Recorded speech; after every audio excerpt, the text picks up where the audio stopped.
What's up, everybody? Hope you guys all had a fantastic Thanksgiving weekend. I know we did. Yep. You're watching Pat's Interference live on Twitch, College Football Podcast, and we've got a lot to talk about this week compared to most weeks. I'm Patrick Brickman. He's Patrick Norwood. Howdy. Buddy, how was your, before we get into the football, how was your Thanksgiving weekend? Dude, Thanksgiving was lovely. Again, the monitor's going off, so we know we're live. No, Thanksgiving was really, really good. It was good to see Mom and Dad. Mm-hmm. Yeah, you were in Franklin, right? I was. I hate that I didn't get to watch the Iron Bowl. Terrible traffic on the way down there. Mm-hmm. 8.5 hour I mean the drive. Egg Bowl. I didn't get to watch the Iron Bowl with them. I did Oh, you get to didn't watch watch the Iron Egg Bowl with them, okay. And the Egg Bowl was lackluster this year. It was an Egg Bowl, but it was a lackluster Egg Bowl. Yeah. We didn't get what we wanted. There's no fights. It wasn't high scoring like it normally is. Yeah. Nobody peed like a dog. None of that happened. Doesn't matter. We had a lot of other great football from the We did. other rivalry games, but Shout out Mom and Dad, though. It was a great Thanksgiving. yeah, tell me more about Franklin. 8.5 hour drive took 11 hours to get down there. Yeah, I figured. And it was a little bit of bad Sucked. weather, too, Went, in our area, so yep. the rain slowed everything down. Yep. Went and saw Napoleon. It was fine. It was fine. I didn't know that was a movie until you told me you went to see it on Yeah, Saturday. it was all right. I've It was never. all right. Thanksgiving was great. Mom and Dad cooked. I mean, they're the best. The goats. Gold medal, platinum, all that. Yeah, and then we came back, and we were here Friday night, and then Saturday was rivalry day. Rivalry day. Day. I had a good about one you? too. Yeah, How was Thanksgiving? we went to Lexington, where MC's family lives, and it was nice. You know, they're a good crew. Those sharps out there, and they welcomed me in. They brought me in. They were wonderful cooks. The food was fantastic. Yep. The company, the conversations was really good. And then You're not going to get better than Mickey and Beth. you really don't. You honestly. just don't get better than Mickey Honestly, and they're Beth great Sharp, dude. people, and her brother Sam was there, which was fun. Yep. I got to spend some time with Sam, and we got to watch some UNC basketball together. They were so Nice. gracious. They let me watch some of the or all of, as much as I wanted, of the Dolphins Jets game on Friday. So That was a fun game for you. it was a fun game for me. You've got a comment in here. Seahawks hoodie question mark. Yeah. So this is I bought this for $5 at some when they do those vintage clothing sales, but I went out to one of those, and there's the $5 bins that people just pour on the floor, and Yeah, they just huck stuff. I was like, hey, that's a good quality Seahawks hoodie in my size, so Yeah. I gave them a crisp 5, and it was the first true cold day in North Carolina today too, so I went hoodie all day. Good on you. Yeah, and we also have matching socks on today. We do, and this was not on purpose. Unplanned. I didn't even know that I didn't know until probably later that we both got these socks separate. I got these as a gift from my boss. I don't know where you got yours. Jade bought these for me on Bourbon Street, New Orleans. The funny thing is, I work for the fire department, and these are dumpster fire socks, but my boss actually didn't understand, she didn't get why I laughed when I opened them. I mean, Yeah. they're dumpster fire socks. I don't think she got the, She just saw the fire and got excited. and got excited, which she's also gotten me other fire socks. Hey, but shout out Durham FD. Hey, water your trees. Mm-hmm. Water your real tree. That's right. PSA, if you have a real tree in your house, you got to water it. You gotta because water it. They burn faster than newspaper, and they burn hot. They burn so hot. They can burn down your whole house. So water your tree, please. Please Okay. water your tree. Let's get into it because we've already got a great comment. Brandon, FSU a good for? Question mark. Whew. Yeah, we're going to get into FSU. I think I'm gonna pull up the rankings. I real think quick, this okay? is the week I would have moved Florida State down. Just be the rankings are weird. I actually pulled this up. Okay, so if you guys are new to the podcast, while we talk college football, we play NCAA 14. A little quick update, we're at Alabama, we're 3-0. I'm just going to go ahead and start this game, and we'll start talking college football. Yeah, so here's our rankings so far. It is Georgia, Michigan, Washington moves up to that third spot after Ohio State lost. Right. You have Florida State in at the 4, This is my first time seeing these. These Yep. just dropped 20 minutes ago. Probably. Oregon at the 5, Ohio State 6, Texas 7, Bama 8, Mizzou 9, Penn State 10.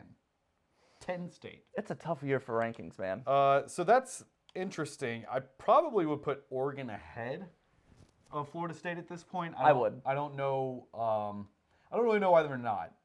That being said, they have one loss and Florida State doesn't, so maybe that's their reasoning. Oregon's but- playing like the best team in the country right now. They are. I just want that to be said. I think that they're the best team in the country right now. Yeah, I don't think that they're really going to struggle with Washington. We'll get into that later. Mm-hmm. FSU a good 4? No, I don't think so. Like we just said, I think Oregon's a better 4. I think FSU's a great team. I think they walked into the swamp and took care of business on a Saturday night, which not a lot of people can say. Shout out Tennessee. So I mean, they took care of business. They're undefeated. I guess they're 4, but yeah, I would rather see an Oregon there or somebody else. I don't want to penalize them for losing their quarterback, obviously. Well, that's But part of the game. eye test does matter right now, and so do injuries. So we'll just, I mean, I don't want to, I actually didn't plan this podcast getting too much into that nitty gritty because everything will be answered on Saturday. Yeah. That we need to be answered, that can be answered at this point. Yeah, for sure. Let's go ahead and talk about the big one that I think a lot of people are expecting. Yeah, we're not burying the lead today. We're starting Iron Bowl and spending a lot of time on it. Bama 27, Auburn 24. That game actually could have probably been Bama 33, Auburn 24 had Terrion Arnold not stepped out on the terrible read. Yeah, it was.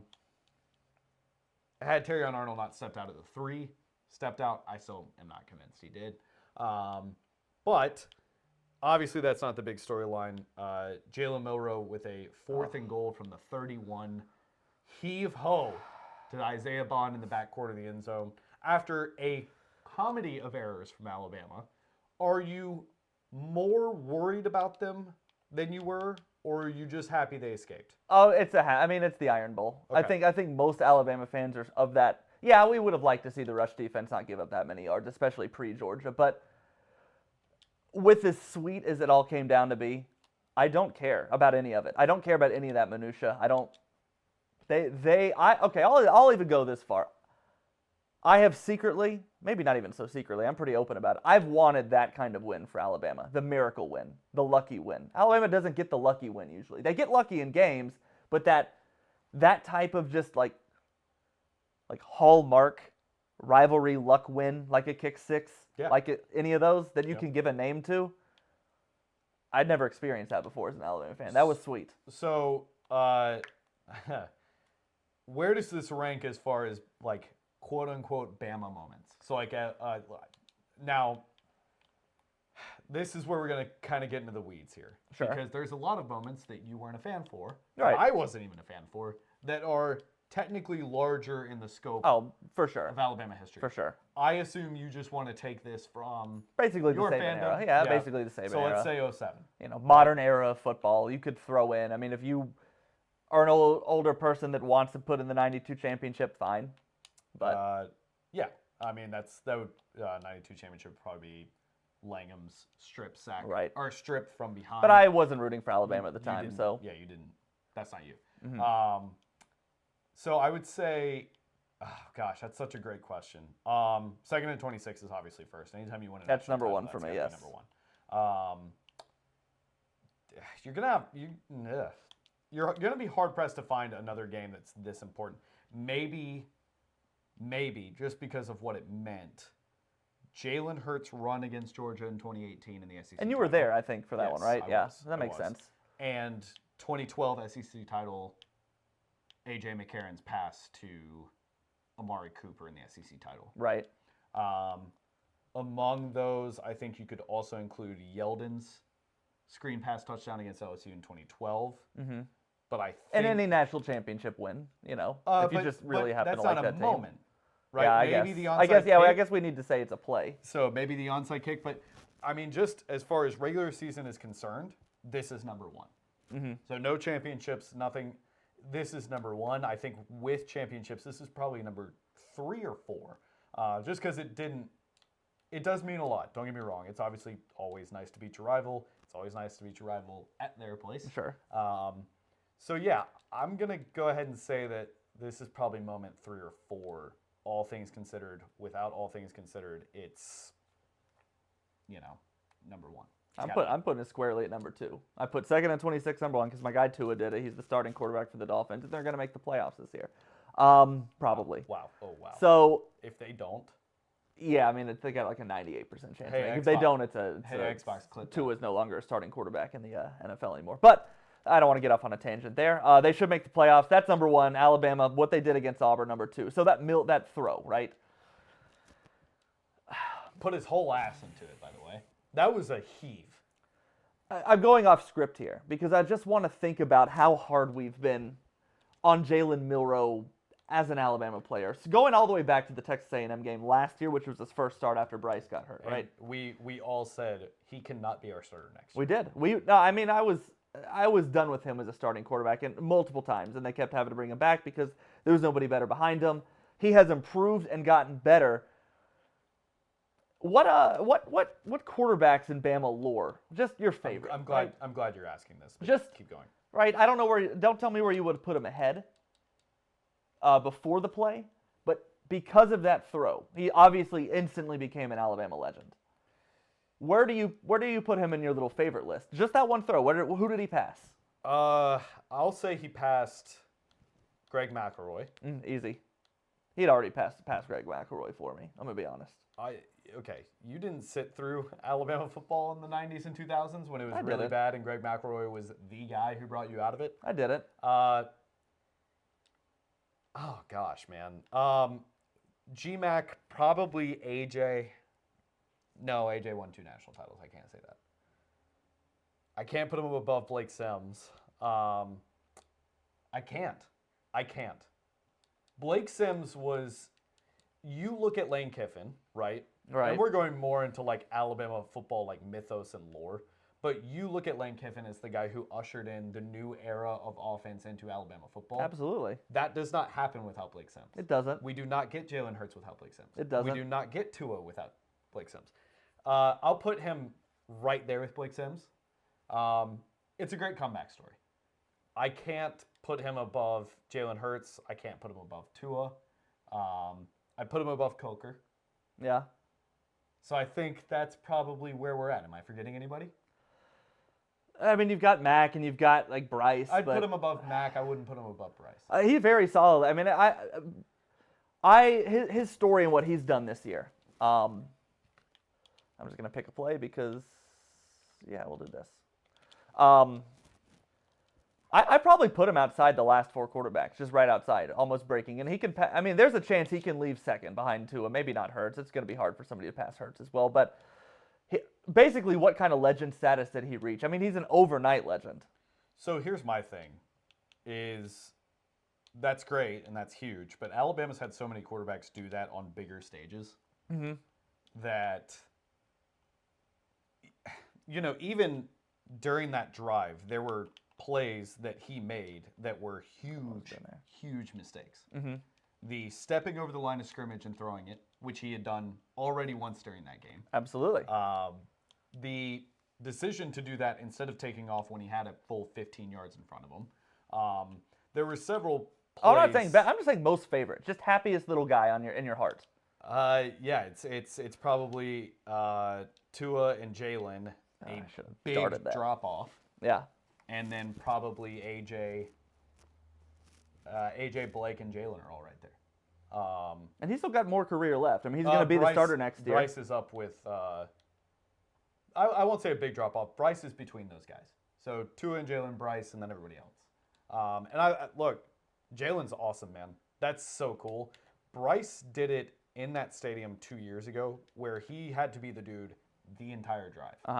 Jalen kind of let it fall apart during the drive multiple times. Yeah, I mean, I hear that, but all I care about is the throw on 4th and 31. I don't care about nitpicking the rest of his. That could have been his only completion of the day. All I care about is that he won that game. Right. He found a way to do it after I had already put my keys in my pocket and was about to leave. I was about to walk out the front door. MC had a birthday dinner right after the Iron Bowl. I was walking out the front door and he won the game. I had to come back inside. Yeah. Just to celebrate and almost be late to the dinner because I know that he didn't play. He's never been the perfect. He never will be the perfect quarterback. He never will be what Tua and Hurts and Bryce were. Here's my thing, though. That's one of the reasons why Blake Sims is so high in my head, that Jalen is starting to get there for me. But I mean, Blake Sims is even more than that because he didn't come in as a quarterback. Yeah. But he also didn't have as many scores of people, thousands of people telling him that he is not a quarterback. A lot of people did. People didn't love Blake Sims at Alabama. They didn't loathe him the way they loathed Milroe for a minute because he came right out and he beat West Virginia. He beat Florida. He was throwing to Cooper. He didn't struggle the way that Milroe did. Yeah. He didn't get told that he didn't get benched. He didn't get benched against South Florida. He didn't have Paul Feinbaum telling him he needed to go to tight end. Yep. I love Jalen Milroe, man. I'm not going to lie. Look, I'm right there with you. I love him very much, but if you're going to ask me to put him up with, I mean, those are some huge names. Right? Yeah. I don't want to harp on this too much. I'll be honest. I do want Iguodala. No. He's great. He's great. He's awesome. Here's a question that I had for you that I want to bring here, and then we'll probably wrap up our Iron Bowl discussion. I want to talk about defensively what happened with Alabama. I do want to get into the nitty gritty of the game a little bit too. As far as quarterbacks in that rivalry, 10 years apart in those games, who do you think will be more highly regarded at the end of the day? Nick Marshall or Jalen Milroe? Not Chris Davis, but Nick Marshall's play in the 2013 Iron Bowl, not a singular play, the way he played. Sure. Versus Jalen Milroe's play in this Iron Bowl. Which one do you think will be more highly regarded in the minds of their fan base? Well, it's the Milroe because he made the game. He made the play. I mean, one of the nicknames for the game is the Mill throw. I mean, Alabama's already posted the Mill throw. Yeah. Marshall was great. Marshall had Alabama on their heels the whole game. So did Milroe to a point. I mean, he converted. Yeah, he had some bonehead plays, but for every bonehead play, he had a 3rd and 17. He converted. He had a 3rd and 20 that he got to the inch line. He had a 3rd and I want to say 12 earlier in the game. They had no answer for him when he ad-libbed. There was no answer. Forrest says when Milroe wins back-to-back natties, will that put him at 1? Nobody will pass 2, but that will put him at 2. Yeah, absolutely a number 2. All right. Let's talk about the defense a little bit. There were several times during this game you and I were pissed off because we could all see the run was coming and it wasn't getting stopped. What happened? The rush defense is the only kind of bad taste in my mouth from that game. That's the thing that does really get me coming back and feeling a little bit of negative thoughts. I was really, really upset with the defensive performance. They just weren't prepared for Auburn to try to punch them in the mouth. Yeah. Which really, if you really scout Auburn and what they did well against Georgia, they only played Georgia to an 8-point loss. And that's what they did against Georgia was try to punch them in the mouth with their running game. And I think Alabama came into that game disrespecting that, not being prepared for it, not being prepared for the read option to be a factor. Thorne looked like I don't know, Michael Vick, not Michael Vick, but you get what I'm saying. He ran all over them. I mean, he was getting wide open holes. They didn't prepare for Auburn correctly, and they can't make that mistake. Obviously, can't make that mistake against Georgia. Here's the good news. I don't think they're going to because of this game. Yeah. You remember Alabama 2011 played against a very, very talented Georgia Southern team that ran the triple option. And then in the national championship against LSU, LSU tries to run the option because they had seen that Georgia Southern put up 400 and some odd rushing yards against Alabama running the option. We should do it too. Yeah. And they got nowhere fast, and it was a huge part of their game, right? So you better believe that I think, wow, what a catch, that I think that Georgia is going to come out with a scheme of let's run the ball, let's run the ball, let's run the ball, and it's going to be more like Kentucky than it is the Auburn game for the defense. Because that defense is one of the units I am least worried about throughout this season. That's probably the worst game they've played since Texas, week 2. Yeah, it is, for sure, without a doubt. So, I'm okay with that being before the Georgia game instead of during the Georgia game. I'm not discrediting your worry, but I think. Nothing I saw in the game Saturday I think has me thinking that Alabama has me even backing off them a little bit against Georgia because there's a lot of things that change. Alabama has traditionally never really played that well at Jordan-Hare. That game gets up for the Iron Bowl. If Auburn was winless, Alabama would have struggled Saturday. I promise you that. I said it last week on the podcast. Yeah. That Alabama was going to struggle. Did I not say it? You did. They play well. They play very well in Mercedes-Benz. They've never lost to Mercedes-Benz Stadium. They play well in SEC championship games. Nick Saban traditionally has his teams really prepared for those games. They play well in those games. They play well against Georgia. And also, I think that there's a piece to be said about winning a game like that gives you a type of momentum and belief that you didn't have before you could see yourself do something like that. Right. So I probably gave Alabama about a 35% chance prior to the Iron Bowl, and I probably give them about a 35% chance in my head now. I don't think I really backed off too much. I think Alabama survived a wacky environment. And really, I can tell you what I think created that environment. Alabama was about to roll over Auburn, and the refs missed that face mask, remember, on the kickoff? And Auburn fans have this knack, and they're very good at it. I've said it on this podcast before. I've said it to friends. Nobody creates the I took that personally angle, that Michael Jordan kind of like me against the world, than Auburn does.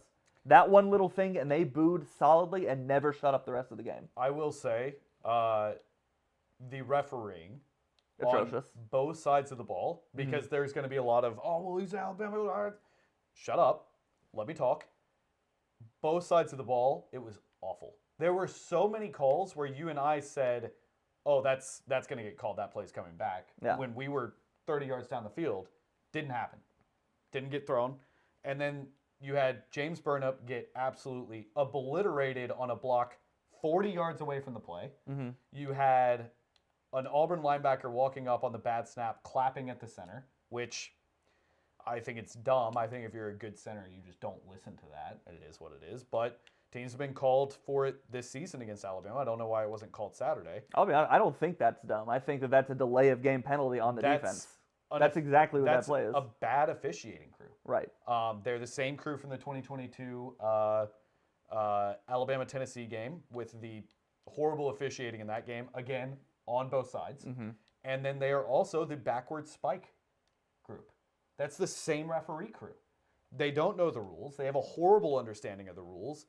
The SEC should be embarrassed. And if you're going to add this many teams and convince everybody that you're the premier, awful. I mean, Patrick, am I even trying anymore? If you're going to try to convince people you're the premier college football conference, get all these teams in, you have to get better referees. You must. I think the refs just want a close iron ball, I'll be honest. And to be fair to, I guess, Auburn fans, from their end, I have not seen a single one of them thinking that Alabama benefited from the refs in that game more than them. Yeah. I think they just kind of go, this was shitty on both sides, Yeah. and let's just leave it at that. Yeah. They're more rational than like a bad fan or an annoying college football fan, like, say, a Tennessee fan. You know? Yeah. That was... Just to throw one out for an example. Like, Tennessee fans are objectively the worst, right? But they're not that bad. They're up there, man. Okay. I just want to, before I wrapped up the Iron Ball, I want to just sort of think back to that South Florida game and what, before Alabama plays Georgia and likely loses, let's be honest, likely loses to Georgia, but then again, I thought the same thing 2 years ago. But before they get into all that, we go back to that South Florida game. Alabama is tied 3-3 late in the third quarter against South Florida. I'm texting you. I think you were in Seattle that week, wherever you were that weekend. I was in Princeton, but yes. That's right. You were Princeton, family wedding and whatnot. We were done. This team doesn't have it. This is an embarrassment. Fire across the board. Is Saban still cut out for this? All that stuff. I said all of those things. I don't know if we were more tongue-in-cheek about the Saban thing or not. It's a little tongue-in-cheek, but at the same time, there were feelings of that there. Yeah. He doesn't have this team under control. Can he still do that? To go win 10 straight, all in the SEC. Oh, gosh. Sorry. I'm not on it today. 10 straight in the SEC to now put themselves in position to go play and win the SEC championship. Right. Is this Saban's best regular season coaching job? No. What season would you put ahead of it? 2015. 20 2015, that team was... Now, granted, that team had Derrick Henry, so there's an argument to be made there. Mhm. 1 second left. Good job. Can we kick the field goal from here? I don't know. Probably not. I wonder where the ball is. I don't think we can because we're offensive coordinator anyway. They would have just done it for you. Right. Sorry about that. I've been playing too much Retro Bowl. Pat's Interference this week, sponsored by Retro Bowl. Retro Bowl's a fun game. Download it. I think 2015 is a good argument. But yeah, no, this is squarely number 2, if not number 1. I think there's an argument to be made that it's number 1. I would say I would put it at number 1. So yeah, I think it's the most fun he's had. I think, you know what? No, I'm gonna flip what I say. Okay, I'm do what you got to a do. big fan of admitting that you're wrong on something and changing where you stand, and I'm gonna make an argument the other way. With the amount of shit that goes on in college football now, with the portal and with NIL and with everything going on, and your recruits are being stolen, and you've got, 36-year-old dudes playing quarterback against 20-year-olds, and then we treat them like they deserve to be in the Heisman race. Mm-hmm. I think this probably is his best coaching job. The media's never been lower on Bama than they were this year. I told you, well, in the Saban era. You know what I mean when I preface Alabama talks. I told you after the USF game, if Alabama beats all their rivals and makes it to a New Year's Six game, this season is a win. Mm-hmm. Right? When I said that, I was anticipating a loss to probably Ole Miss and maybe somebody else. Maybe a Kentucky slips up and gets them. Because again, that USF game was awful. If you guys think we're being, we're overstating dramatic. or being over dramatic. Thank you. We're not. Go back and watch USF game. We're not. It was awful. Hey, you beat USF 17-3 and be tied almost going into the fourth with a team like that. We were certain Ole Miss was going to roll us in Tuscaloosa. Certain. Didn't happen. So yeah, no. I think this is probably his best work, and I think Alabama fans need to be better about setting their expectations and following those expectations through and through. Right? What's your expectation preseason for this team? Not a lot of people were saying national championship. Right? You had two brand new coordinators, a brand new quarterback that was shaky at best and didn't exactly have the support of the fan base or the coaching staff. Let's be honest, he wasn't. They benched him. So he didn't have that. You play Texas week 2 after looking fairly good against MTSU week 1, but again, MTSU. And then Texas kind of just bullies you across the field, and there's a lot of people there has to be a realization for Alabama fans next week if Georgia wins by 14, if Georgia wins by 17, which I don't think they will, but they could. They very well could. That expectation needs to come back to your head of where you thought this team was headed after week 3 and reset. And where you think it will go next year, given everything we have now. How many college football teams would kill to consistently have 10 wins and go to a New Year's Six game? All of them. Mm-hmm. There's only 2 or 3 programs in the country where that wouldn't be a roaring success, and one of them we happen to be playing next week. So you need to be better about, as a college football fan, about tempering your expectations, understanding that the team has met those expectations, and just enjoying it. Not everybody's going to be a college football national champion. I don't think Georgia's winning the national championship this year. I do think they're winning Saturday. I don't think they're winning a national title this year. But even if they do, don't let that take away from your joy. I have something to add kind of on that note. Also as college football people, and this is less fans, more talking heads, but just discussion-wise, I think that people just stop acting like teams change and evolve throughout the season. Everything is the last thing we saw. Yes. Right? Okay, and I think that rhetoric that started about Alabama in September is the reason today that they're 8th. I think if everybody hadn't gotten so down on them and talked about them like they were this washed program, they wouldn't have had, because really all they've done is lost to the number 7 team by 10. The flip side of that coin is, okay, come on, there's nothing I can do about that. The flip side of that coin is don't only beat USF on the road by 14. Right. So, but you're not wrong. Right. You're not wrong. I do wonder if Alabama has peaked a little bit too early. That's something I'm concerned about. Obviously they figured out. I don't think the team has peaked. I don't think they played their best game. I don't think they've played to the best of their ability in a single game yet this year. I really don't. I think Tennessee maybe. LSU. Okay. I'm sorry, LSU. I think LSU maybe. Now, granted, that's their best game. I didn't watch the game like you did. Yeah. But they finally put together 4 quarters of football, right? In that LSU game. All right, we gotta move on. Right. We gotta move on. Michigan, Ohio State. The Cheaters won. That was good, 30-24. I only say that because it's gonna make people angry. I don't know, man. There's just nothing better than rivalry week because of the amount of hate that those two teams have for one another. It was a great game. There was a lot of questionable calls. Here's the thing that I want to talk about with this one. Dude, there are Ohio State fans that just want Ryan Day out. Uh-huh. They want him out. They're done. And he's like 56-7 in his time at Ohio State. So, I'll ask you this. Is that an irrational thought or is that a rational thought? It's a rational thought when your whole season is kind of, did we beat Michigan? Did we win this game? Because there are Auburn coaches that get fired for losing to Alabama 3. If there are Alabama coaches that have been fired for losing consecutive games to Auburn, even though they were probably, it's a careful what you wish for situation. You never know who will replace Ryan Day. I think people believe that Ryan Day was born on third base, and I am one of those people that does agree with that. I think Ryan Day took over for Urban Meyer. Urban Meyer didn't leave because Ohio State sucked. Urban Meyer left for cause. He left a better program than probably any interim coach has ever inherited. And he hasn't done anything with it. And he did go to a national championship. He went to a national championship. He's been to multiple playoffs, and that's what I was going to say. And the fans are saying he hasn't done anything with it. And I would tell you, there are two schools that that have done more than Ohio State in that span, and that's Alabama and Georgia. That is it. Maybe LSU. So- We've got some comments coming in. Brandon says, cheaters, what did he say? Cheaters forever prosper. And then we have Forrest saying, noon snoozer game should never be played in daylight, should always be a night game. We all agree with you on that one. Yeah, I have a huge bone to pick with that. That should be absolutely an 8 p.m. game every single year. I get mad at Fox like it's Fox's Now, fault. granted- It's really ESPN's fault because they just eat up every other college I football said sport. that at work, and a Michigan fan at work brought up a very good point. If you play that game at 8 p.m., do you understand how much that changes the game because of the temperature? Great point. Great point.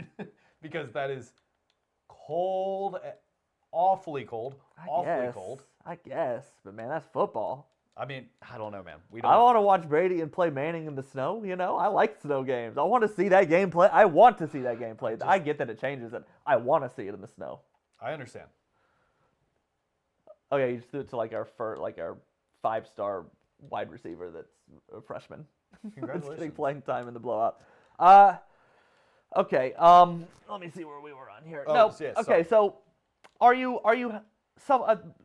I'm trying to leave as much of because I do want to talk about this a little bit without the whatever's going on with the cheating. I know you can't, but just on a broader scale, are Yeah. you at all happy to see Ohio State, Michigan a little bit flipped on its head? Because for the prior 10 years, You it was can- all Ohio State. You can go listen to several episodes and several iterations of last week's episode and previous years of this podcast, Mm-hmm. where you and I both say, until Michigan proves us that they're not this team, Yeah. we're going to keep making fun of them and talking about how they can't do it. Uh-huh. Well, now they can do it, right? 3 That's straight playoffs, 3 straight wins over Ohio State. That'll do something to a program. Yeah. Well, they got to beat Iowa first, but yeah, I see what you're saying. Good game. Very good game. it was The a- game of the weekend, if it weren't for the Iron Bowl, that was the best game this weekend. Yeah. So yeah, no, I don't view it that way. I think Ohio State is a very good team. I think Michigan is probably the best team in the country. I'm so glad you said that. I was actually about to ask you to do this. I was formulating this question in my mind. Pretend like your job, your life, however dramatic you want to make it, depends on you properly telling me why Michigan is the best team in the country. Give me your arguments. I think, given the amount of adversity that they've had, Mm-hmm. which is self-caused and self-inflicted, and I understand that. Not the player's fault, though. Exactly. Given the fact that their coach has literally coached 40% of the season, right? Because he was out how many of the first few games? Yeah, he missed the first 3, I want to say. And then, because they're cheaters. They cheated twice this season, got away with it twice. I'm kidding, guys. Calm down. No, he isn't. The fact that that's happened and they've gone out and beaten everybody, and other than Ohio State, beaten everybody pretty badly, at some point it's not just, oh, well, they're playing a weak schedule. Yeah, They're still killing everybody. It kind of doesn't matter at some point. sure. Georgia has shown signs of faltering where Michigan has not. Georgia didn't play. You cool with me just ending this game? Yes, absolutely. Georgia did not play stellar against Georgia Tech. They didn't blow Missouri out of the water. Georgia has been in multiple positions this year where you and I look at each other and go, wow, really? It's 10 Beatable. Very beatable. 10-7 at half? Very beatable team. Wow, really? It's 14-10 at half? We've looked at each other. Now, granted, they've always come back and won. Oh, well, Georgia won 31-14. Yeah. Oh, well, Georgia won 42-20. And it's like, oh, okay. Go back and watch some of those games. It's not like Georgia's just picking stuff up and killing everybody. Michigan has. So I don't know. We love to talk about the eye test, but I don't know. The Detroit sports fan will never believe, says Brandon. For good reason. The Pistons are a travesty. And the Red Wings signed Patrick Kane today, which is just, that's a match made in heaven. Is Bowman a Pistons fan? I would assume, yeah, I think so. I didn't know he was a Detroit sports fan. I'm like 99% sure he's a Pistons fan. I Well, would Brandon, wanna- if I just said you're a Pistons fan and you're not, I am so sorry. I want to know what he thinks about the Pistons fans on Twitter thinking the team needs to trade Cade Cunningham to really revamp this rebuild. Okay, Michigan beats Ohio State 30-24. The other games, chalk. It's funny how long chalk is held. Yeah. You know, because 4 weeks ago when we first started going, hey, if Alabama beats Georgia, they still might not. And you know that first kind of started percolating. Yep. Yes, Brandon is a Pistons fan. Interesting. I want to talk to you about that sometime. Go Spurs. But chalk is hell. I mean, Florida State hasn't lost. Washington hasn't lost. Texas didn't lose. Ohio State didn't lose. Michigan didn't. They didn't lose till they played each other. You get what I'm saying? Georgia didn't lose. Alabama didn't. Chalk is held. Those 8 teams have stayed those 8 teams. What a year the 8-team playoff would be. But they've stayed those 8 teams for so long. And it did the same thing this past week. Man, Siri wants to talk to you really bad. Here's the thing. I love this season. A lot of people prefer, like, the chaos of a 2007 season where it's like, Rutgers has upset 3 straight #1 teams, and USF is crazy, and that was fun. I want the classic teams at the top, and I want them to be good the entire time, and I want it to be a slugfest coming down to the wire where the only teams they have losses to are each other. And that is the worst thing for the sport ever, it really is. but it's what I love to see. I do want to see chaos this weekend, though. Yes, we all do. Man, Killian Haynes needs to be benched. If Cade gets traded, I'll cry. Says Brandon. I mean, they're not actually going to trade Cade Cunningham. But Barry Sanders, maybe though. Killian. He's terrible. Yeah. Go Tigers. Detroit Tigers. Miguel Cabrera. I got you. One of my favorites. No, Washington State put up a little bit of a fight, like I said, against Washington. Put up a great lost. fight against Washington. Yeah, you run through those other games. Washington kicked a game-winning field goal in a game. I'm going to pull up the box score because I read it earlier, and I remember it singing out in my head as, Michael Penix is probably still going to get invited to New York, and I'm not really sure he deserves it over Quinn Ewers. Oh, he absolutely does. Okay. Justice for Penix, man. Okay, now hold on.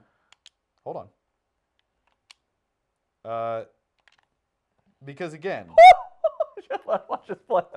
This so rarely happens in NCAA. Hold on. I thought, hey, I'll lob it to him on the seam. QB overthrows it because we're still early in the game, and that's what Heisman sliders do. Tipped into his hand. Perfect. Just how we drew it up, Coach. Just how we drew it up. Sorry, this is taking me absolutely forever, and I apologize. This is not good podcast material. I'm not saying like Penix is bad. It's just we're treating him like he deserves to be in the conversation way more than all these other quarterbacks. When the last 3 weeks he's been kind of See, my point is he equally deserves to be there. He has Washington undefeated at number 3 in the country with very, very good stats. I know that he didn't play, didn't put up Jaden Daniels stats in every single game. I understand that. But so is it the best player or not? I think we have to wait to see if he wins his conference champion. I think he's got a huge game on Saturday. So right now, against the Heisman leader. You have Penix and Jaden Daniels, and you're taking Penix. I didn't say that. So they invite more than 2 players to New York. I just said the best player. Well, no, I'm not saying that, but justice for Penix. Okay. You're talking like he doesn't deserve to go. Okay, so listen to this. His last 2 games, 18 for 33 for 204 with 2 touchdowns and a pick. Okay, that's bad, right? We can agree that's not good. Sure. 13 for 28 for 162 yards and 2 touchdowns. Since when is this a stats award? Since when has the Heisman ever been a stats award? But you know that this is a what have you done for me lately? Yeah, if he goes and beats Bo Nix for a second time, that's what he's done lately. And Quinn Ewers hasn't played the 4th quarter in either of his last 2 games. He also missed 2 games. Okay. All right. And you're right. But my point is, we're treating it like Penix is so much, like it's these 3 dudes. It's Jaden Daniels, Bo Nix, and Penix, and there's nobody else. Why? Well, there's still room for a wild card. Like Jalen Milroe? I actually put in here, I had it a little bit further down, but since we're there, I'm going to get us there. So I've got Heisman talk. And I was asking, because you're setting it up now, is it still just the winner of the Pac-12 title game versus Daniels, or is there room for a wild card? I really only think there are 2 wild cards that there could possibly be, and that is Ewers, who didn't, even though they won 57-7, his stats weren't gaudy on Friday, and Milroe. And Milroe would need the most Herculean win ever to get by Heisman votes. Milroe needs to throw for 540 Right. yards and run for 200. Beating Georgia will be a lot, but he needs to beat Georgia the way Bryce beat Georgia and then some. Yes. Honestly. Yes, and he needs to have a Heisman moment whilst blowing them out. Yeah. Right? He needs to have he trucked 2 linebackers going into the end zone, right? Mm-hmm. Which he can. He's not going to. But if Penix goes out and throws for a cool 350, 4 touchdowns, man. and beats Bo Nix again, Absolutely. he's going to get some first place votes. Yes. Despite what he did against Washington For State sure. in September. Do you think they can do that? Or not September. Because I don't think they can do that. All right, we talked about it a little bit. Georgia 31, Georgia Tech 23. Performance from Georgia. At the same time, Lad McCogney, and I can't believe that's a real name that we have to say in college football. Yeah, if we're going to go performance for Georgia, I still have to technically go performance from Alabama. You know, Yeah, right. it's rivalry But week. my thing was all these people who are like, oh, well, Georgia's going to kill Alabama based on last week. Well, you clearly didn't watch, Georgia play. You didn't watch FSU. FSU struggled against Florida. FSU was not the better team, in my opinion, on Saturday. I think Florida was the dumber team and won the game. Sorry, lost the game. We have a lot of Detroit comments happening right now.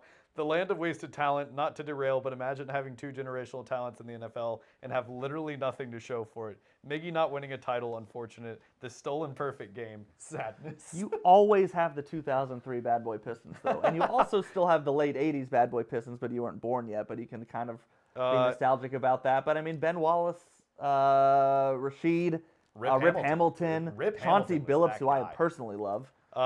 Okay, and then Forrest says one big thing for me is it seems like no matter the mistakes he makes in a game, when Washington has to have it, he delivers. That's a big part of winning the Heisman Trophy, and you're right. He has been that guy every single time they've needed him to be this year. Again, his last 2 games he's played like crap, and they nearly lost.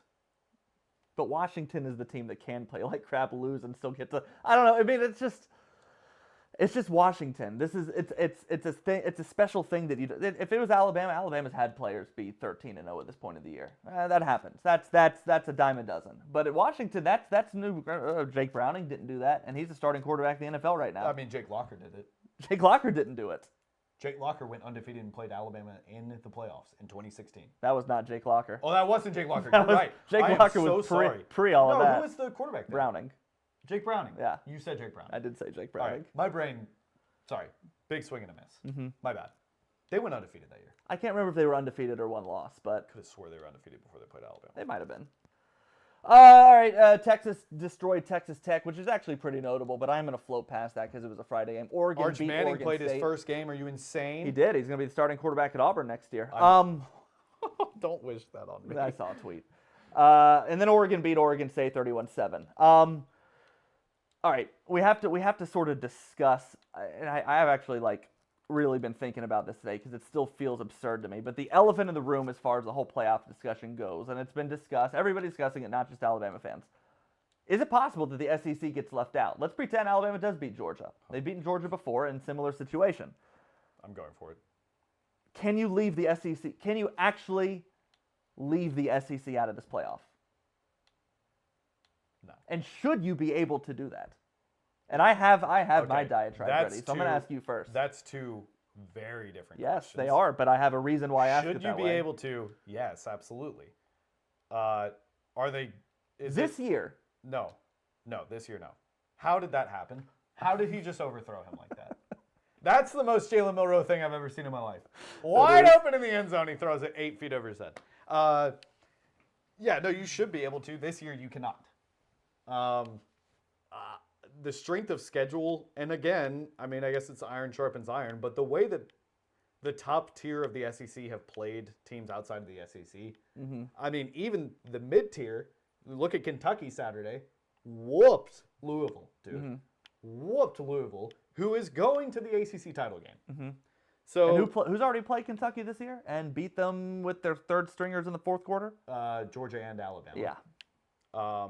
And Tennessee, who lost to both Georgia and Alabama. So, I don't know, man. I don't think it's really.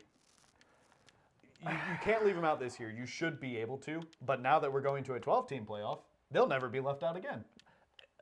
Okay, so here's the reason I said should. And I'm just going to kind of get on a soapbox real quick. But We're not used to that on this podcast. Yeah. Let them have it. um, I mean, is it me? it's one of those Is games. it me? The game's given us one of those games. If you're listening on the pod, we love you. We're playing on Twitch. You should join us. Yeah, we're losing to Texas A&M 14-7, which is rare at this Alabama job. Okay, so the College Football Playoff Committee, they serve two functions, a primary function and a secondary, in my mind.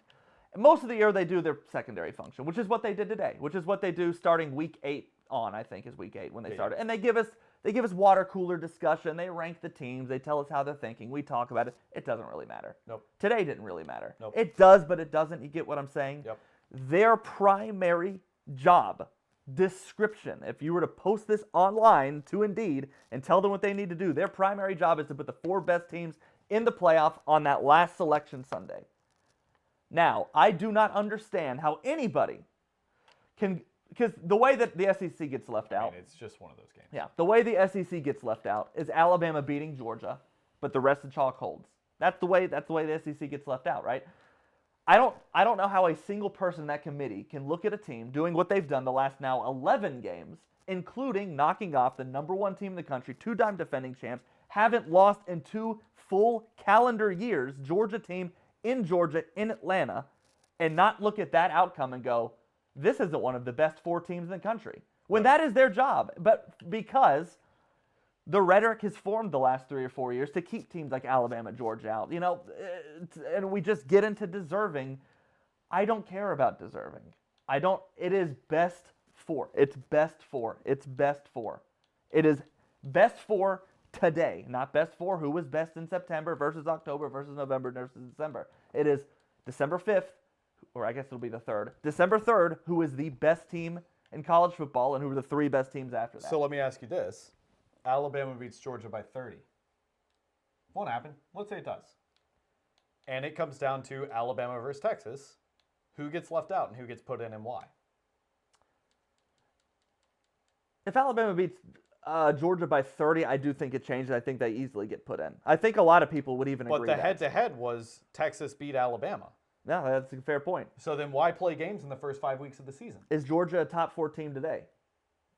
Yeah, If Alabama beats them by 2, why isn't that making Alabama a top 4 team on December 3rd? completely agree with you. But again, that's not going to be the discussion. As badly as we want it to be.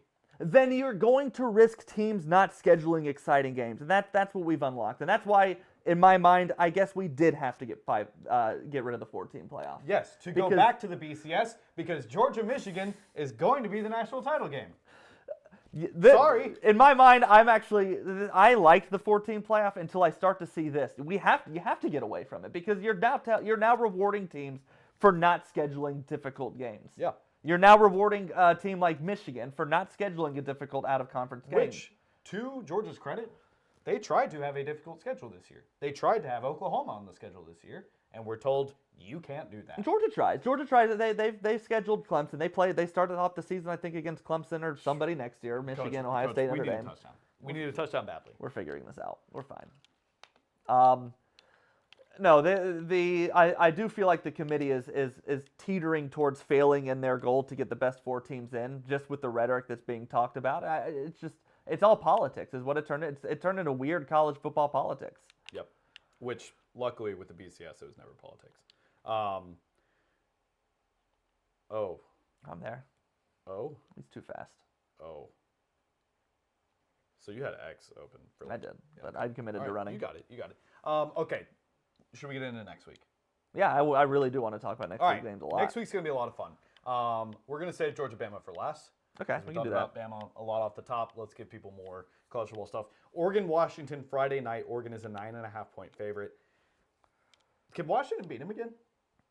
They can because they have tested them. They know how to play in close games more than Oregon does. To their credit, they have firepower. They've got a Heisman finalist. They've got a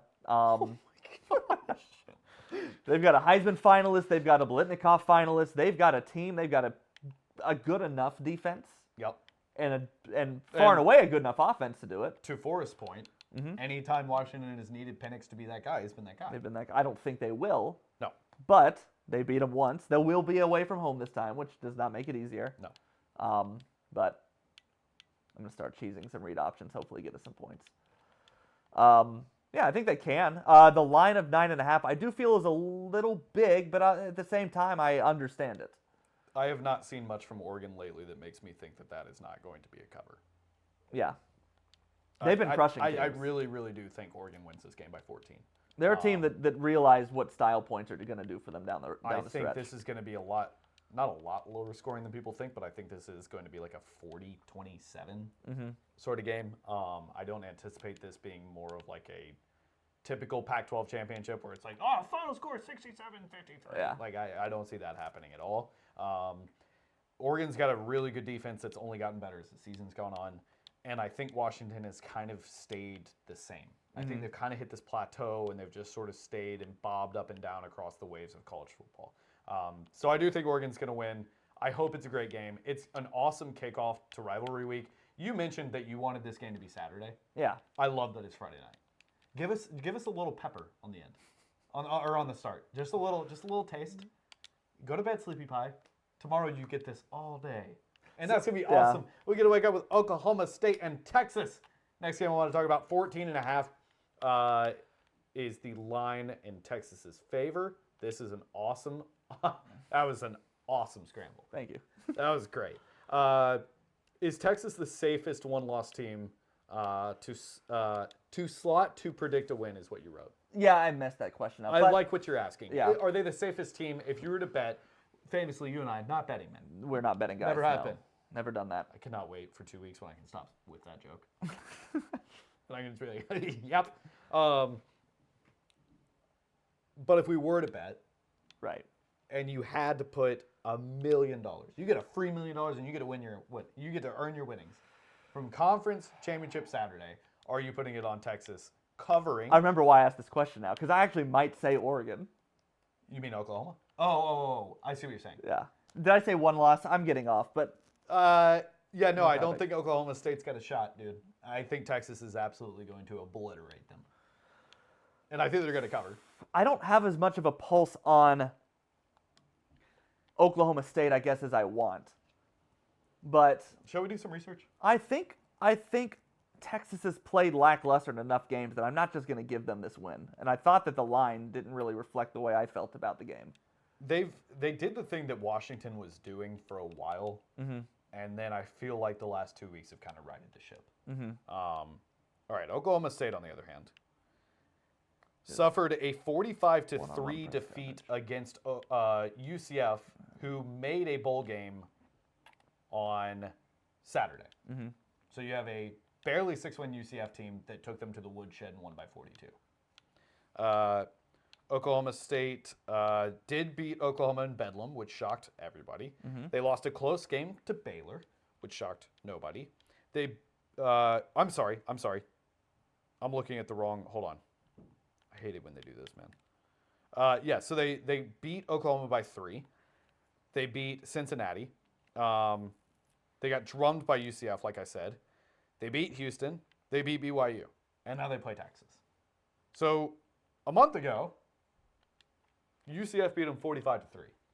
Oh, that is right. Yeah, I watched a lot of that game too. I mean, that team. That's Oof. that team.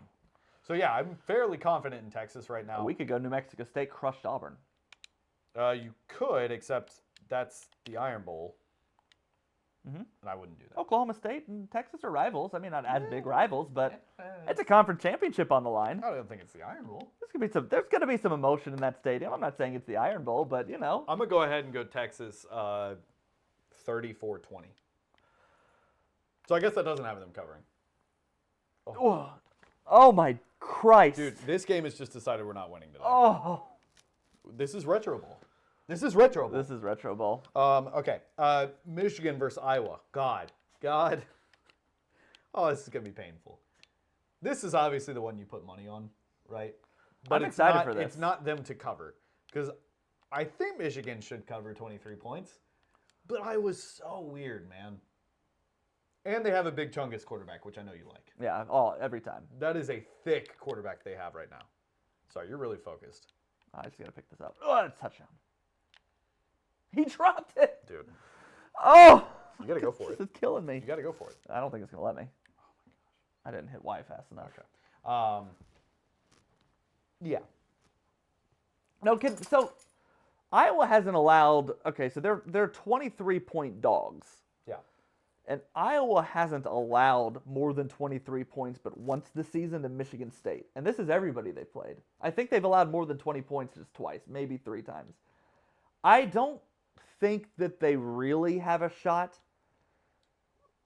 But to Iowa's credit, even when they played good offenses, decent offenses to good offenses, they've always forced the other team to play their game, for better or worse. Yes. Now, their game is, we're not going to score, neither are you. They were born in Chernobyl, and they're going to make you, I mean, what in the world? They're going to make you play in the nuclear pit, right? Mm-hmm. You thought defense was your ally. To quote Bane. Is it even? I mean, I know they have a good defense. Iowa is like Bane if Bane put on like 600 pounds by doing nothing but eating Krispy Kremes. I think what I'm trying to say is I think Iowa can expose Michigan in some ways that I don't think they'll end up losing. But we might want to cool off of them the way we're cooling off of some other teams right now. I mean, dude, it's just not. We're winning this. Don't worry about it. I'm not that guy today. Yeah. No, Michigan. I think Michigan's going to mollywop them. I think Michigan's still really pissed off about motions generally to everything going on right now. I still think they feel disrespected by being at 2, and I think they're going to lay the absolute wood on Iowa. I see a letdown coming, but I think they win. They I just don't see them being as. It's hard to get up that many games in a row, right? We've seen that time and time again. Mm-hmm. They played Penn State. They have 6 They completions. got to play, or they played Ohio State, and now they got to play Iowa for a conference title game, and that's the game that's probably the least easy to get up for. Yeah. Right? Just emotionally and otherwise. So, granted, they will have Harbaugh back on the sidelines and everything. So there's that. But yeah, no, I think it's Michigan, and you're seeing sort of maybe a backslide. Yeah. I could see that. But I think it's going to be much more of a backslide in the fourth quarter when they're already up by 20. Mm-hmm. Okay, other game, FSU and Louisville. Whew. I don't know what type of Louisville team's going to run out of the tunnel. This was a team that famously preseason I told you I really, really liked. Oh, gosh. We're terrible. Oh, gosh. We're awful. We might not win. Oh, we're not winning. Oh, this is going to be We're going to figure this out. We're going to figure this out. This is going to be tough. Okay. 7 of 22, 3 picks. Maybe we should stick to running the ball. I don't think we can't can. now. Now we can't. All right, if you're listening on pod, Texas A&M is taking us to the wood chipper. 35-17 with 6:08 left in the third. We'll see. We'll let you we're know going how it 4 happens. verts every play, and we're going to figure it out. Yeah, it's not letting me do any of my regular cheeses either. It's really annoying. Yeah, the game is becoming sentient. Like, that guy's Look, about he's to gonna leak. go. Yep, and then I'm going to come over here, and then I'm going to hit a bomb. Pow.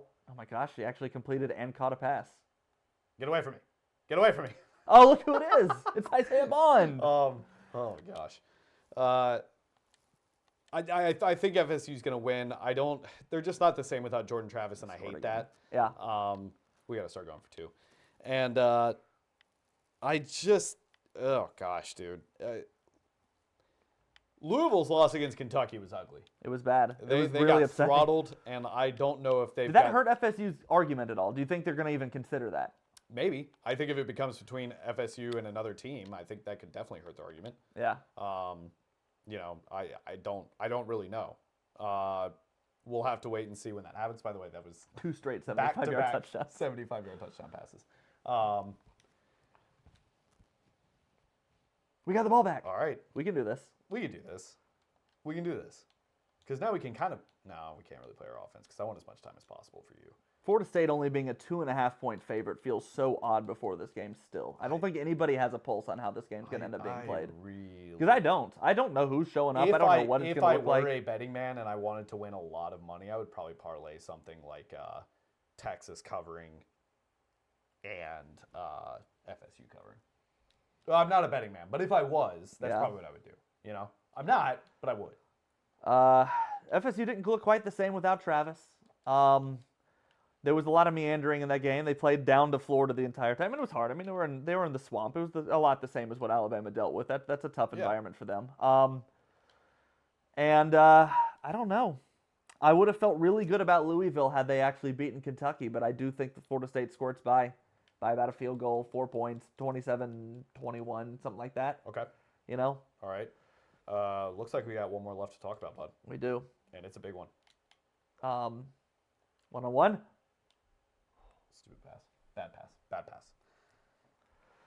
So Alabama, Georgia. Alabama's going into Atlanta, Mercedes-Benz Stadium. They're It's set. almost an exact repeat of 2 years ago. I mean, Georgia's the number one team. They've been the number one team most of the season by now. They've Alabama been- just had a very miraculous comfort behind win over Auburn that gives them a little bit of life that people didn't even think that they'd even have for this game because Georgia's been that much better than everybody. And a lot of legends are going to be made Saturday. Carson Beck been playing a lot of good football. Jalen Milroe, we all know what he's been doing. Alabama's defense and Georgia's defense played a little bit below their standard last week. It's an interesting matchup. What do you think? I'll ask you that. Alabama wins if blank. Alabama wins if the defense controls the line of scrimmage. They control the special teams game because I think there are going to be a lot more punts than there were 2 years ago. And I also think Jalen Milroe has to be LSU Jalen Milroe. Yeah. He has to be the guy that the team looks at and says, hey, dude, it's you. This is the game where we need you to be you. Now, granted, I don't think a lot of the game was his fault necessarily Saturday. Like I said, he made a lot of mistakes in those last few drives. But I wouldn't say that Alabama nearly lost the game because of Jalen Milroe. They nearly lost the game because they couldn't control the line of scrimmage. Because they snapped the ball with the quarterback now. Self-imposed errors. That's team. That's not just the quarterback. Yeah, so that's what I'll say. I'm gonna go for 2 here. I don't think it'll let you, but it might tell. It might make you do it anyway, though. The computer will probably just. No, I hate that, man. I hate that. All right, hey, a whole you new got game. 8 minutes left, and we're down by 4 in a game where we're down by 21 at some point. But yeah, so that will be my main takeaways. I don't think Alabama can or will try to really get it going on the ground per se. I think they need to at least try, but I don't think it's gonna be a huge point of emphasis or a massive loss if they realize they can't. Yeah. Right? I mean, buddy, they're bringing the house. I just didn't like any Picked of up those a pass block. plays. All right. Hey, you make an 8-minute drive here where we. Yeah, I'm all right with that. I can afford to be a little bit more methodical now. So yeah, no, and then I think that's how Alabama wins. They need Jalen Milroe to be the guy, and defense has to step up. I think the offensive line needs. You said Jalen Milroe needs to be LSU. I think the offensive line needs to be the LSU offensive line because he's going to need to ad lib some. I Saturday. will say, other than the bad snap, the offensive line Saturday was fairly good. They're fairly good. Milroe wasn't getting killed. I think he got sacked twice that I can remember in my head. I think without that snap, you and I are not talking about the offensive line at all from Saturday. So we didn't get a run game going at all. No, but I don't know how much of that was the offensive line's fault as much as it was a scheme fault or fault of the running backs making the wrong read, something like that, right? There's also a lot of Alabama offensive possessions where just a lot of bad execution happened with receivers and quarterbacks not being on the same page.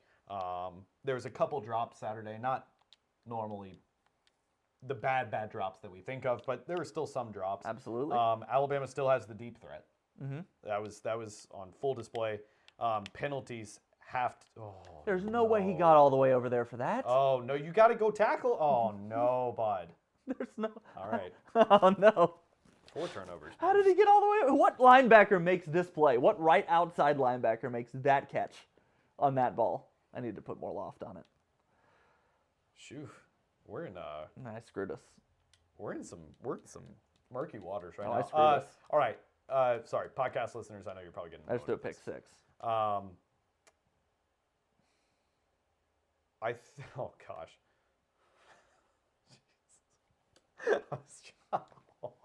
That was such a bad idea. All right, I'm sorry. I hate that I'm about to do this. I think Georgia probably wins this game by. I think the line's about right. I still think Georgia wins this game between 7 and 10 points. I think it'll be sort of a late score, or Georgia has a 14-point lead that they just hold on to dear life for, while Jalen Milroe's trying to huck it deep over and over again, like we are currently doing right now. And I don't see it this year. Yeah. If you are an Alabama fan listening to this and you're bummed out by this, this is almost verbatim the conversation Patrick Brickman and I had in 2021. Has Georgia been dominant? Dominant adjacent for most of the season, and that kind of sucks. When they've played their best, they've Alabama been been clearly dominant? the best team in the country. Dude, I'm throwing that to 19. Where is this kid? What is he doing? It's I have to do this, or else we're going to lose. You know how this game goes. It goes, you're losing this one. I guarantee if we hit reset, we win it. But that's not how this game's played. That's not how this game's played, and that's not what we do here. That is not what we do. Plus, I'm picking this up because, bang. Oh my gosh, thank goodness. Also, Milrow is just gassed. He is exhausted. Should we call a timeout? No. Oh, we're going to need those. Yeah, we are going to need those. Oh, man, you're going to have to pull out a... Milrow's hurt. We're in some serious trouble. All right, what is your score prediction? What do you think is going to happen? Is this game similar to 2021? Is it completely different? Is the outcome similar, but it's a different game completely? What do you think is going to happen, buddy? No, I don't. They beat Georgia 2 years ago because Bryce.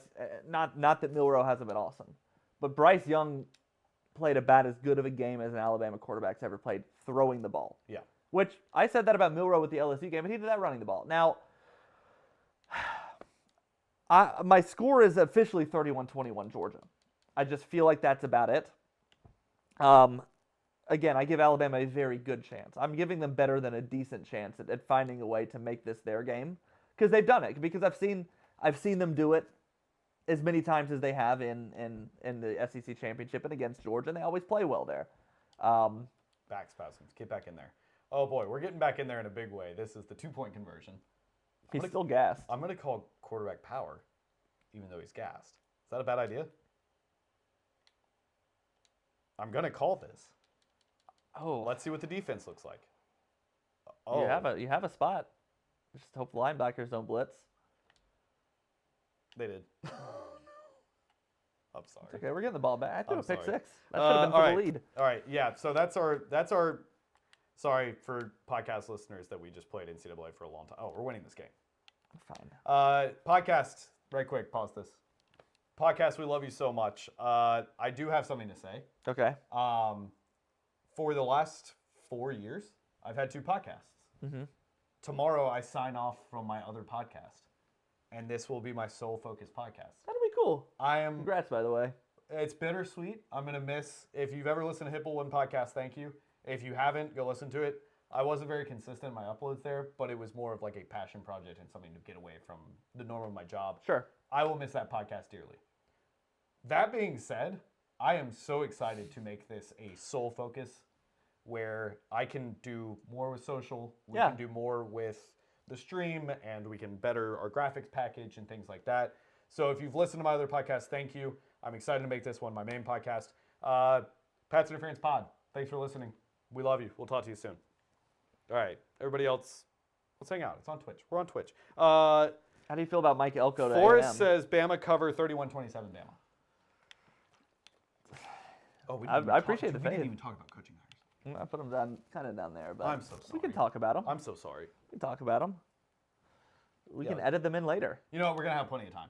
Yeah. We're going to have plenty of time between Conference Championship Week and bowl games. No, but very specifically. Okay, so my You gotta joke hike the here. ball. My joke here. Yeah, I guess I wasn't paying attention. My joke here is that Oh, is that A&M listened to, because we've been calling for Elko to get a good job for 2 years now, right? Talking about how great he's been. I kind of need to go off about something, but keep going. Yeah, I just want to know how you feel about A&M making that, A&M being the team to get Elko, not like. That's great. That is great. I think Elko is a great coach. I do too. Sorry, are you asking my opinion or a college football opinion? No, just kind of like. How do I feel about it? I'm jacked because I love Elko. I think he's a great coach. Yeah. I hate that he's going to A&M because I think he's going to do pretty well there.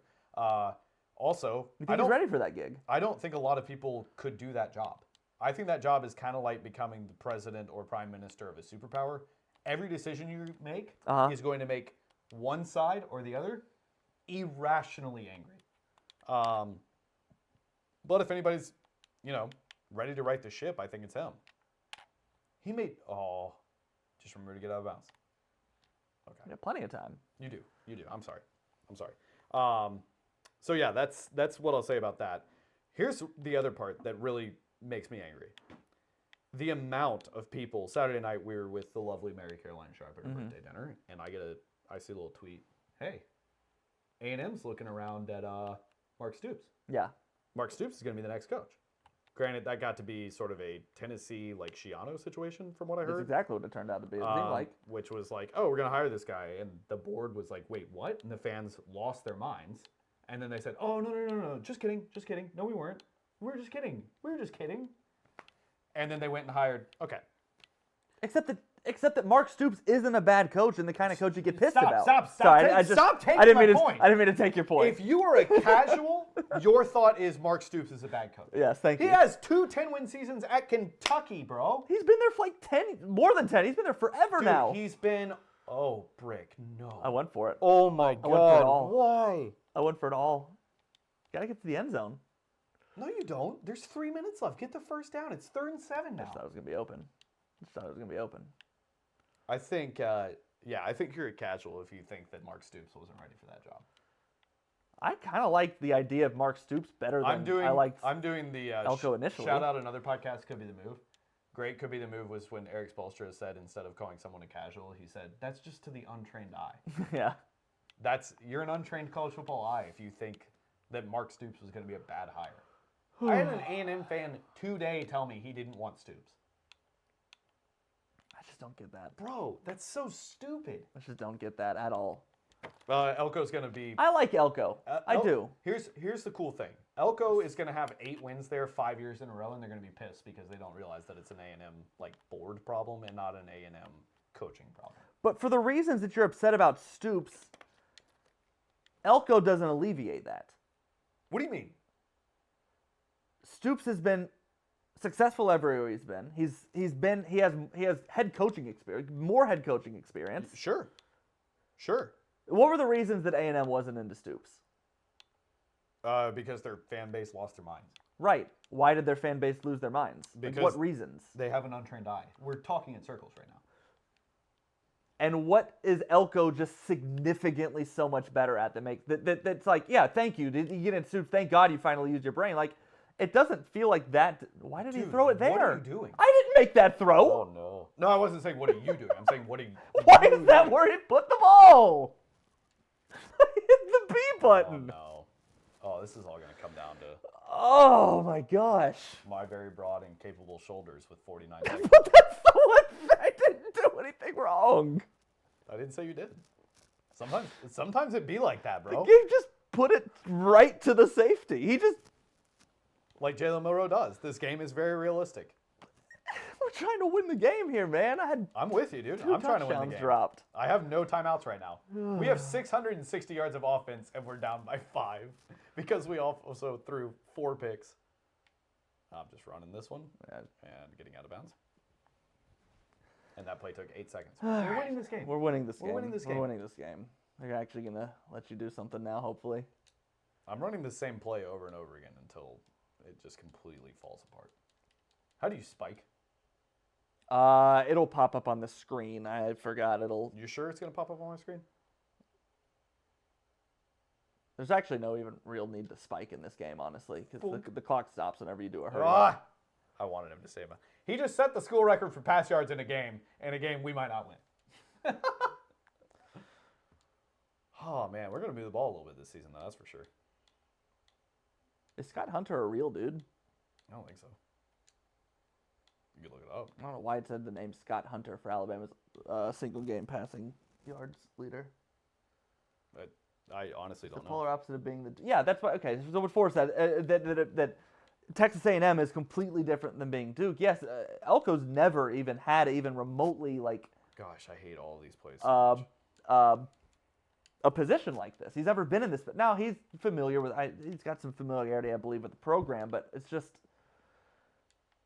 Oh my God! I didn't get the outrage for Stoops, and then like Elko's good. That's a calamine lotion that makes this all fine. Because they're untrained eye. It's an untrained eye, and what is college football? What have you been saying for years? College football is a what have you? Not for me lately. Well, I see Elko going 6-5 at Duke. 6-5 at Duke, but how did he start? What have you done for me lately? Mark Stoops just beat the number 10 team in the country. Yeah, that's the last thing he did on the field. No. You're gosh. good. That's a tutter. This is when we run quarterback power, and hope to God that it scores. Oh gosh. Okay. Okay. This is in. We just won this game. On my very broad and capable shoulders, like I told you. I feel heroic and handsome. Yeah. And I just Thank quoted you for Secret Life getting of this. Pets. I just quoted Secret Life of Pets and won us a football game. Never forget that that's what happened here. I feel heroic and handsome. Please tell me someone knows I've never seen what that I am movie. saying when I say I feel heroic and handsome. Please. Do we go for it here? Yeah, you got to make it 3. You're right. You're right. You're totally right. You're so right. Oh gosh, this is gonna be ugly. They scoop and score? That would be hilarious. Oh, Jalen. Oh, Jalen. Got it. All right. Forrest says, do you think Jalen will be a 3-year starter for Bama, or do you see someone like Sand taking over his senior year? Oh, buddy. I don't think so. I don't think he loses the job as long as he's in Alabama. Oh, my gosh. Saban doesn't. Coach. Honest. That's yeah, our best win a on the really, streak, That's by the really way. good. Even though we threw 5 interceptions. That game. EA Sports was trying to make us lose that game. That's exactly what that was. 3 of those interceptions were unequivocally bad. Yeah, I mean, I had some dumb throws, but I don't see I Sand. had 2 picks where it was the game just telling me, "Hey, your QB's." I don't see Sand taking his job. I do see Jalen leaving after his junior season. I can see that. I mean, he'll get some if he can keep kind of stringing together some good games passing. If you can convince me why Anthony Richardson should get the hype that he did coming out of the draft and Jalen Milroe doesn't get that same hype. They're the same prospect. Right. In fact, Milroe's been a better passer. He's second in yard per attempt in the country. A better passer, solid comeback win. Thank you, Andrew Green. He has 5 turnovers this year. Yeah. Or 5 interceptions. I don't know if he probably has. You know what? That's what I should have done before we pod. Uh-huh. Before we did the pod tonight, is look up how many turnovers the quintessential quarterbacks have. Right. The Bo Nix of the world. 2. He has 2 picks. He has two interceptions. Sweet. He's got like 40 touchdowns and 2 interceptions. What about Jaden Daniels? I don't know the number, but it's not high. I mean, that's what I need to look up. But Yeah. Anyway, Tua was a more turnover-prone quarterback at Alabama than I Jalen Milroe. think Jalen Milroe, if he continues on the path that he's on right now, which I don't see a reason why he wouldn't next year, I think he'll go to the draft. I wonder if the draft nicks are going to be able to come around and get past that. So many times people still have trouble getting past that first initial, especially when it comes to a quarterback like Milroe, when you get the label of he's just an athlete, not a quarterback. It's hard to get them back into that he's a quarterback mode, Yeah. right? I wonder if he'll be able to actually the way that Jay Daniels is. Jay Daniels had that same exact thing. People didn't see him as an NFL quarterback. Now he's QB3 off the board. Yeah, I Should be too. I think, yeah, man, I don't know. I think if Jalen Milroe does stay his senior year and is the starter, there are going to be a lot of good quarterbacks leaving Alabama. Yeah. Ty Simpson not being one of them. Tyler Buckner not being one of them. I could see Lonergan leaving. I could see Sand potentially leaving if he thinks he's ready by his sophomore year. I would tell you no, but like it's that's what happens. I mean, that's what players do. Yeah. All right. We good? Yeah, we're good. That's it? Hey, Holler. thanks for watching. We love you. Goodbye. Night night.